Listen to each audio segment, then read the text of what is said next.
Hi folks, I'm Mark Johnson, and today is day 2 on our barn dismantle, at least for 2022.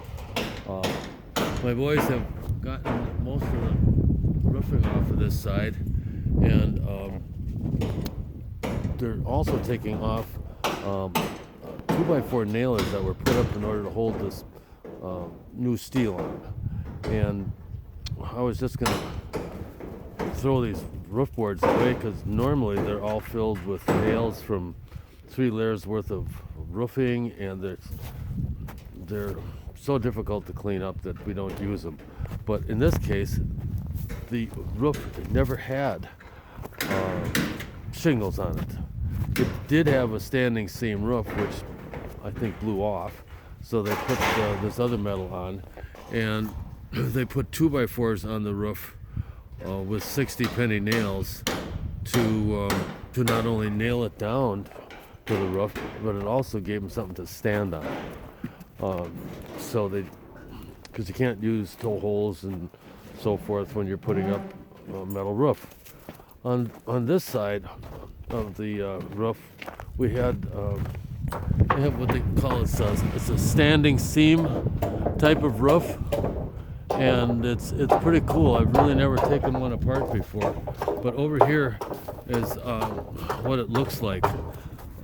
This sheet was actually off of the bottom of the roof, and it's bent under so that it locks into a piece of trim that's down at the eave, and then over here where the next sheet is joined to it, it's bent over so that one can go underneath it.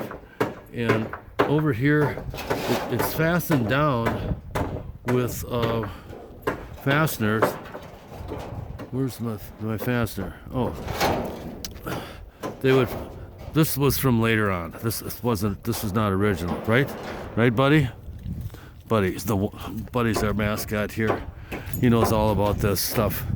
So anyway, they would put this sheet down, and with this little metal clip, they would fasten it down to the roof. And it would hold that sheet down, and then they would crimp this thing and bend it over like that, so it would lock down the next sheet of steel, and there wouldn't be any fasteners in the roof.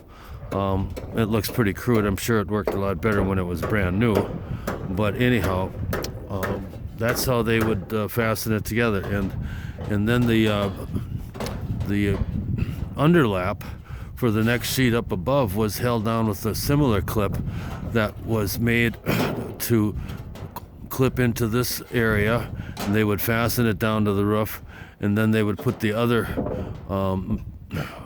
piece of material underneath it and crimp that down. This is all done with hand tools that were like big vice grips, and they would crimp these seams together after they were all done. Pretty cool. Over here we're in the denailing process. Corey, why don't you plug in that nailer and show me how that pneumatic denailer works. It doesn't work on these nails, but because it's not big enough. But the tool slips over the head of the nail.